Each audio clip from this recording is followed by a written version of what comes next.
Bonjour et bienvenue dans la revue de presse hebdo et audio du secteur retail e-commerce en France, proposée par les Digital Doers. Nous sommes le 29 mai et après le résumé de l'actualité, je vous propose 4 articles cette semaine. Consommation en avril 2026, un recul global des ventes malgré quelques secteurs plus résistants à lire sur e-commerce mag. Data et IA, comment Salomon accélère avec les agents, à découvrir sur République Retail. 171 postes menacés, la Redoute n'y arrive plus et souhaite engager un plan de transformation, à lire sur BFM TV. Enfin, Balzac Paris, quand la confiance devient le secteur de l'expérience client, à découvrir sur MC Factory. Je vous le rappelle, sur le site lesdigitaldoers.com, vous avez accès à une revue de presse éditée sur LinkedIn et qui rassemble les articles publiés dans la semaine sur les sites de news de notre écosystème. Vous pouvez vous y abonner pour recevoir chaque vendredi un digest de l'actualité dans votre boîte email. Je vous souhaite une bonne écoute, évidemment toujours sans coupure. En synthèse de l'actu cette semaine, l'Union européenne hausse le ton face aux plateformes asiatiques. Bruxelles inflige une amende de 200 millions d'euros à Temu pour vente de produits illégaux et dangereux, pendant que Chine et AliExpress restent dans le viseur des autorités européennes. Cette séquence intervient alors que les plateformes chinoises continuent de gagner des parts de marché dans plusieurs secteurs du commerce européen, notamment dans la mode et les produits du quotidien. La pression des plateformes internationales apparaît également dans plusieurs restructurations françaises. La Redoute prévoit 171 suppressions de postes dans un contexte de recul des ventes et cite explicitement la concurrence des plateformes chinoises. Okaidi annonce jusqu'à 290 suppressions de postes et la fermeture d'une soixantaine de magasins. Entre la baisse de la natalité, arbitrage de consommation montée de la seconde main et ultra fast fashion. Ces annonces prolongent les difficultés rencontrées depuis plusieurs mois par une partie du prêt-à-porter et du commerce spécialisé. Le contexte de consommation reste compliqué. Selon Procos, le commerce spécialisé recule de 3,7% en avril 2026, avec une fréquentation des points de vente toujours orientée à la baisse. Le secteur lié à l'équipement de la personne et de la maison reste particulièrement exposé. À l'inverse, la culture, les cadeaux et les jouets résistent mieux, signe d'une consommation plus sélective. Dans le même temps, Uber renforce sa position dans Delivery Hero, nouvelle illustration de la consolidation en cours dans le secteur du delivery. L'article rappelle que plusieurs grandes plateformes européennes ont déjà changé de main ces derniers mois, dans un marché où la maîtrise des flux logistiques, des données de consommation et des usages quotidiens devient stratégique. En France, GLS accélère dans le hors-domicile avec le rachat de Relais Colis et ses 7000 points de relais dans un marché où la livraison flexible continue de progresser. La semaine confirme aussi l'installation de l'IA dans les usages commerciaux. Selon l'étude Equinos Ipsos, 50% des Français utilisent désormais une IA générative chaque semaine, notamment pour rechercher des informations ou comparer des offres.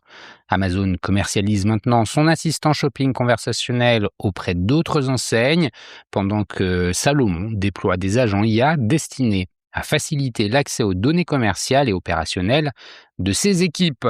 Cette logique d'investissement se retrouve également chez Schmitt Group. Le fabricant alsacien revendique 1,6 milliard d'euros de chiffre d'affaires retail et poursuit son développement dans l'aménagement global de la maison à l'international et l'IA malgré le ralentissement du marché de l'habitat. Enfin, plusieurs articles rappellent que la confiance reste un sujet important dans la relation client. Balzac Paris poursuit son développement autour de la transparence produit, de la seconde vie et de la fidélisation avec une stratégie construite sur la cohérence entre image de marque, expérience et engagement responsable. Dans un autre registre, Apps Flyer alerte sur la progression de la fraude publicitaire mobile en France, particulièrement sur iOS, dans un contexte où les coûts d'acquisition reste un enjeu sensible pour les acteurs du e-commerce.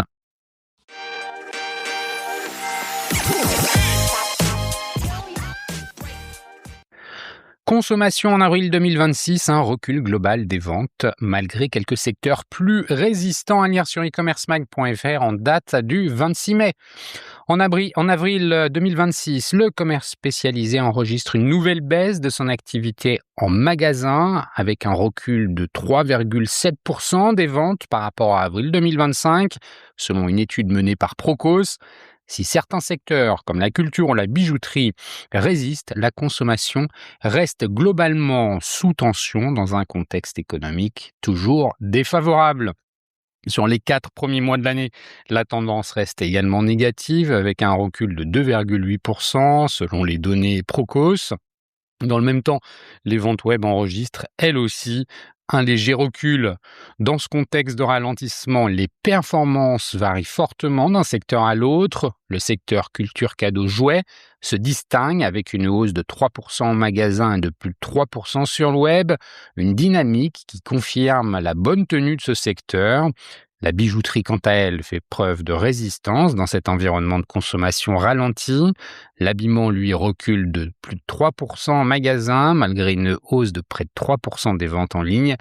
L'équipement de la maison suit la même tendance, avec une baisse de 2,5% en magasin.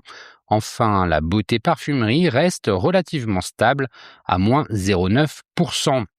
La restauration et l'alimentaire spécialisé sont les secteurs les plus fortement impactés. La restauration chaînée enregistre une baisse de plus de 7% sur place. Ce recul s'explique notamment par un calendrier défavorable lié au décalage de Pâques et aux vacances scolaires, mais aussi par un contexte de consommation attentiste. L'alimentaire spécialisé est encore plus touché, avec une chute de plus de 16% en magasin, également pénalisé par le calendrier des fêtes de Pâques. Fréquentation en baisse dans les lieux de commerce. Ainsi, en avril, la fréquentation des sites commerciaux recule de 3,1%. Les centres-villes résistent mieux, avec une baisse limitée à 1,5%, tandis que les pôles commerciaux de périphérie et les galeries commerciales enregistrent respectivement moins 6 et moins 5%. Les outlets affichent de leur côté une sous-performance marquée. Plusieurs facteurs ont pesé sur cette consommation: un moral des ménages en baisse, des arbitrages liés au pouvoir d'achat et une hausse des prix du carburant ayant freiné les déplacements et les achats non essentiels.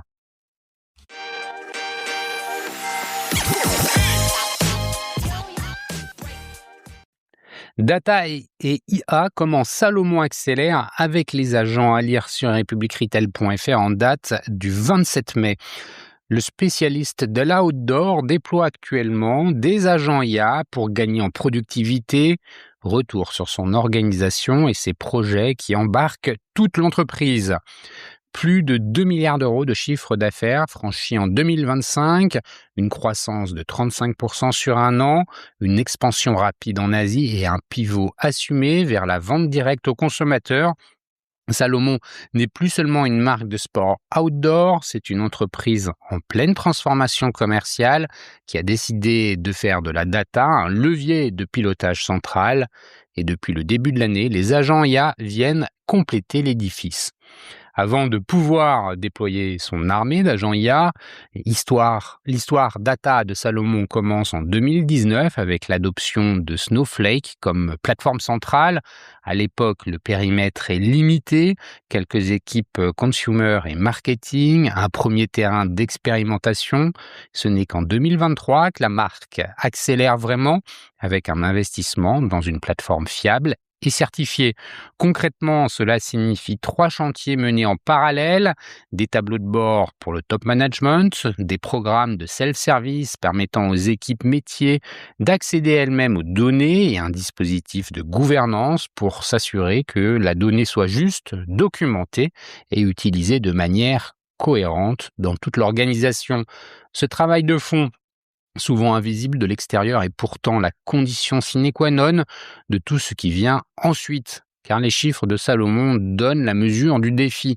Plus de 350 points de vente entre Brandstore et factory outlet, une présence dans quasiment tous les pays du monde, un e-commerce en forte croissance, des marketplaces comme Amazon et Zalando et désormais TikTok, autant de canaux qui génèrent des données, autant de flux à réconcilier pour avoir une vision fiable de l'activité.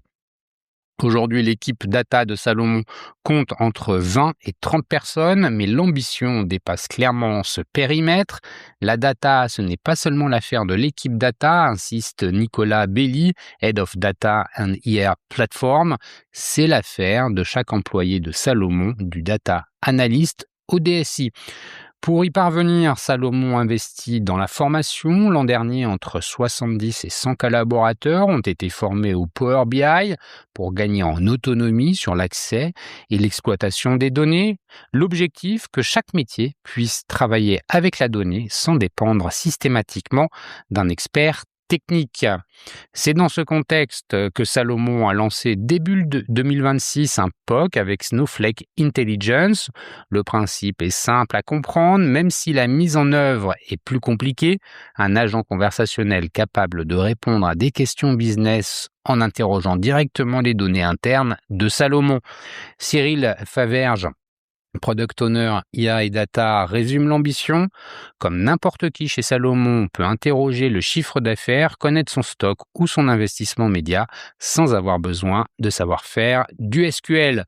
Autrement dit, faire abstraction de la complexité technique pour que la donnée soit vraiment accessible, pas seulement aux experts, mais aux équipes opérationnelles, voire aux membres du comité de direction. Le cas d'usage évoqué est parlant, un responsable qui visite une boutique peut, avant d'entrer, demander à l'agent quels sont les top-sellers de la veille et si les niveaux de stock sont corrects. Il arrive en sachant déjà. Le POC a duré 3 mois, de janvier à mars 2026, avec 4 data analystes impliqués dans la phase de test.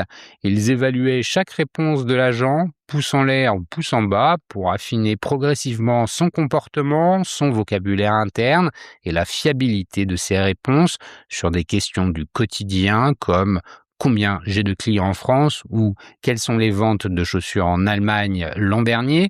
Le gain de temps estimé dès cette phase entre 20 et 30%, avec une conviction que ce chiffre augmentera quand l'outil sera déployé à plus grande échelle. Dans ce projet, 2 exigences étaient non négociables, la sécurité des données et la conformité avec les règles d'accès déjà en place dans l'organisation. L'agent est entièrement bridé sur les données internes de Salomon.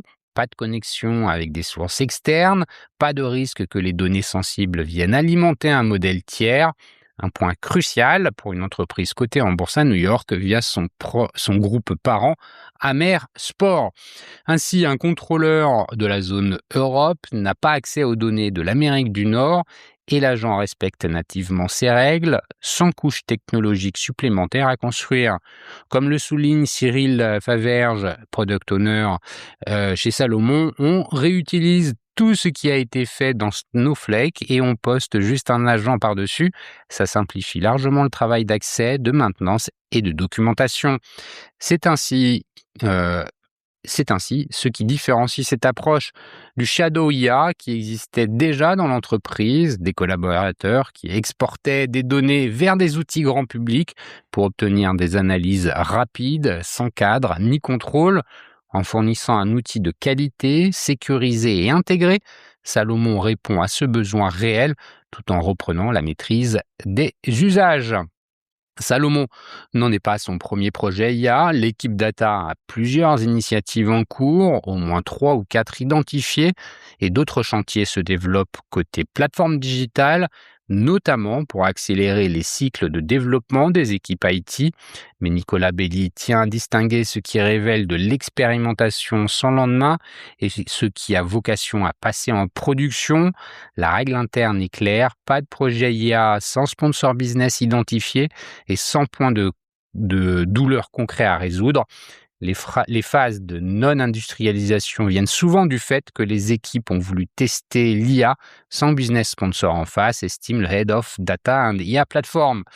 Exemple concret en cours, un agent pour aider des équipes finance à analyser les marges de manière plus fine. C'est le CFO lui-même qui a initié la demande. L'équipe data cherche maintenant un sponsor opérationnel pour le contrôle de gestion, pour construire le projet à partir d'un vrai besoin terrain. Un processus qui prend du temps mais qui maximise les chances d'arriver en production. Salomon assure par ailleurs que 20 à 30% des projets n'iront pas en industrialisation. Pas un aveu d'échec, mais une posture pragmatique. Chaque expérimentation produit des apprentissages qui servent au projet suivant. Déployer un agent IA en production ne s'improvise pas et Salomon l'a rapidement compris.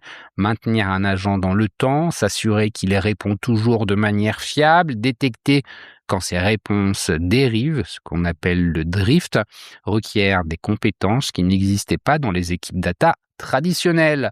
Deux profils se dessinent comme prioritaires. D'abord, le prompt engineer, quelqu'un capable de parler à l'agent avec précision, de définir ses règles de comportement, de calibrer ses réponses à l'échelle, un art qui s'acquiert mais qui ne s'improvise pas.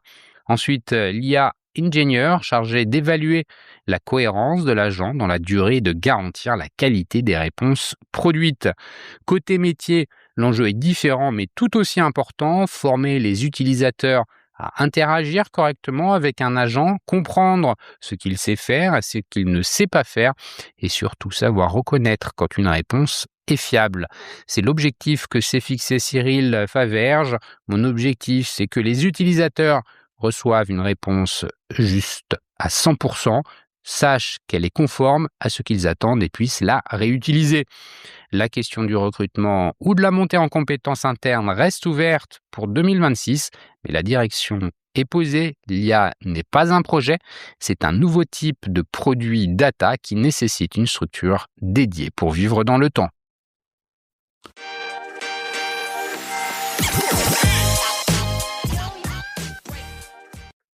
171 postes menacés, la Redoute n'y arrive plus et souhaite engager un plan de transformation à lire sur bfmtv.com en date du 27 mai.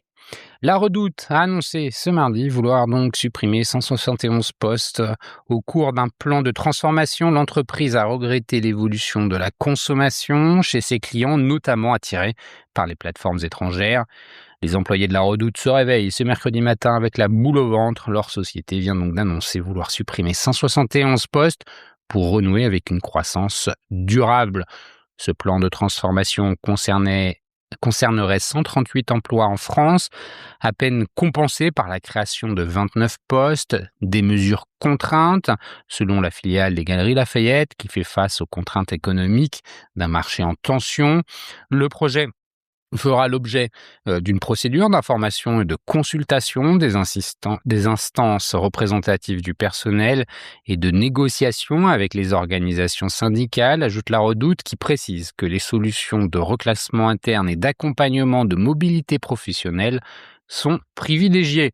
Ces suspensions de postes à venir s'inscrivent dans un contexte difficile pour la Redoute, qui revendique la position de 5e site e-commerce d'achat, mode et décoration en France, contre une 3e place en 2025. L'entreprise quasi bicentenaire s'engage ainsi dans un large projet de redressement mené par Béatrice Héricourt, sa directrice générale depuis 2025.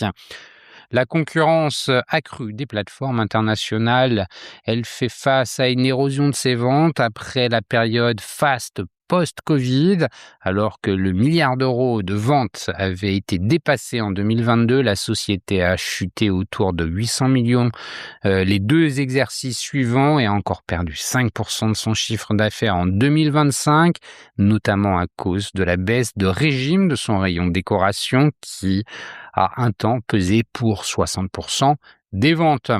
Le contexte actuel est marqué par l'évolution de la consommation, les changements structurels et technologiques de l'e-commerce et la concurrence accrue des plateformes internationales, étaye l'entreprise dans son communiqué. Difficile de ne pas voir dans ces derniers mots le constat d'un secteur vampirisé par les géants asiatiques à l'image de Shein, AliExpress et Temu. L'Institut français de la mode a rapporté en février que 40% des Français ont déjà acheté des vêtements sur ces sites, qui représentent 19% des achats en volume et eu seulement 8% en valeur en ligne en 2025.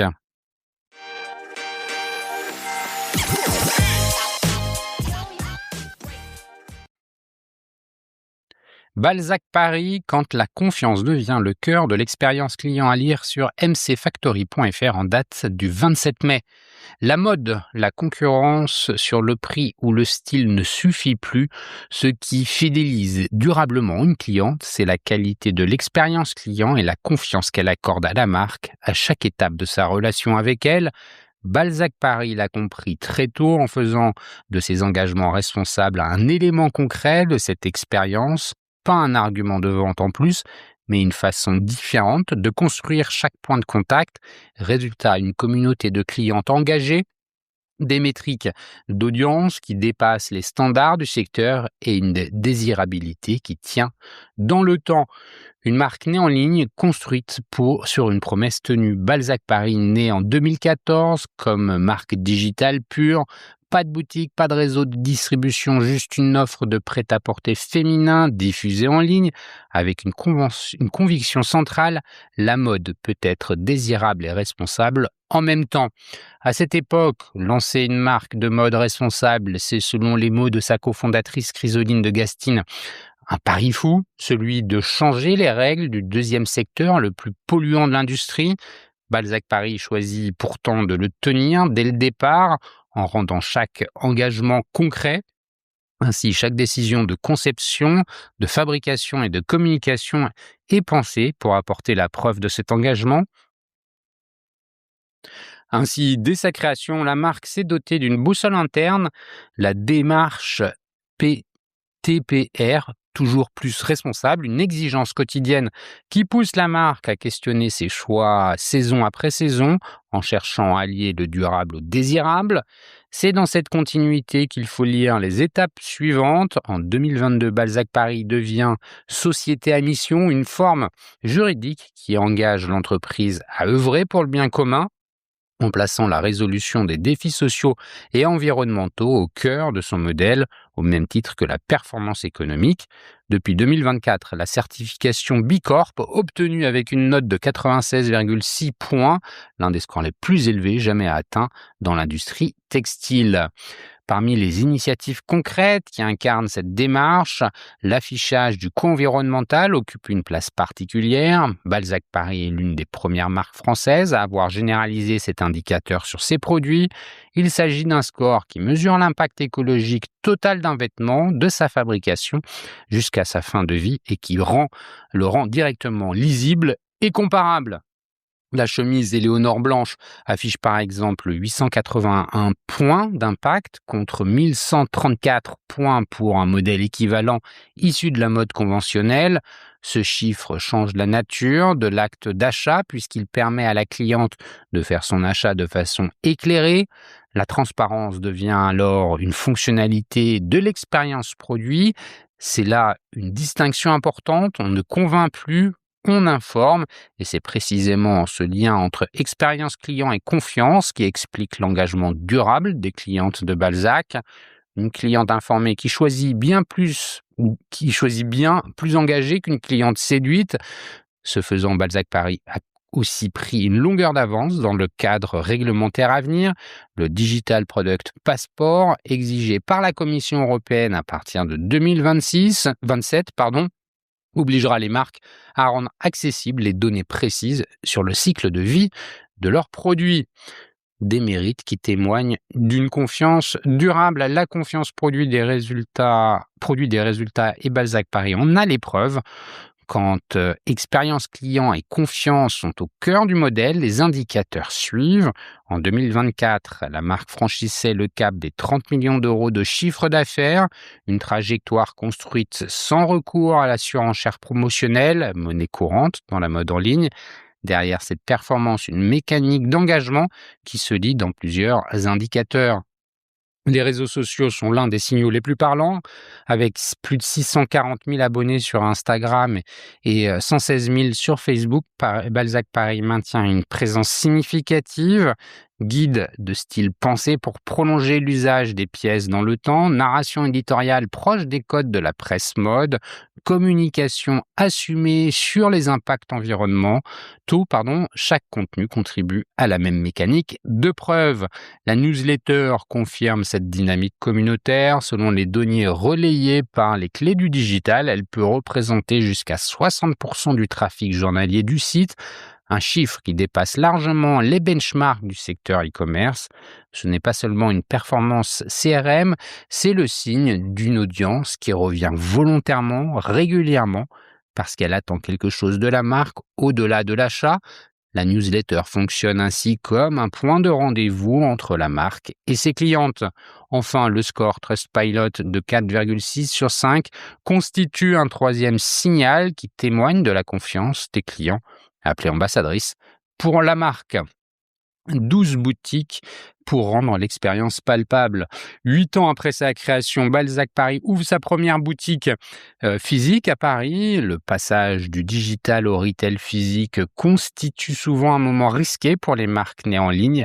Il expose immédiatement un écart possible entre l'univers construit en ligne et l'expérience réelle proposée en boutique. Et c'est précisément sur ce point que Balzac Paris a réussi son pari. Ces boutiques pensées comme adresses ne sont pas conçues comme de simples points de vente, mais comme des espaces d'extension de l'univers de la marque. Elles rendent palpable dans le réel une narration construite à l'origine en ligne. L'enjeu ne se limite pas à la mise en scène d'un univers lifestyle. Les adresses intègrent ainsi des dispositifs qui transforment l'acte d'achat en expérience élargie, toujours fidèle à l'ADN. Des collaborations avec des marques partenaires, des ateliers de personnalisation ou encore des événements ponctuels, autant de rendez-vous qui viennent enrichir la relation à la marque au-delà du produit. La seconde vie des produits, dernier maillon d'une expérience circulaire. Le dispositif le plus révélateur de la cohérence du modèle Balzac Paris s'appelle le kiosque. Installé directement en boutique, il permet aux clientes de rapporter des pièces qu'elles ne portent plus. Ces vêtements sont ensuite remis en circulation via la plateforme Seconde Vie, développée avec le partenaire spécialisé Foam. D'après les chiffres communiqués par le partenaire Foam, cette plateforme Seconde Vie enregistre plus de 600 000 visiteurs par an, avec une croissance estimée de 30% par an. Ce dispositif matérialise la promesse initiale de la marque en organisant un cycle complet du produit dans lequel la relation à la marque ne se cantonne pas à la vente initiale. L'expérience proposée à la cliente est ainsi construite sur une temporalité longue, celle du vêtement qui dure, qui circule plutôt que sur la succession d'achats ponctuels. C'est une façon différente de penser la fidélité comme un engagement partagé. Ce que le modèle Balzac Paris dit du futur de l'expérience client dans la mode, Balzac Paris démontre qu'il est possible de faire des engagements responsables, un vrai levier d'expérience client, à condition de les rendre concrets à chaque étape du parcours, car c'est bien ce lien entre expérience client et confiance qui crée la fidélité, pas la RSE comme argument, mais la cohérence entre ce qui est promis et ce qui est vécu. Dans un marché où les clientes sont de plus en plus attentives à cette cohérence, c'est peut-être là que se joue la vraie différenciation.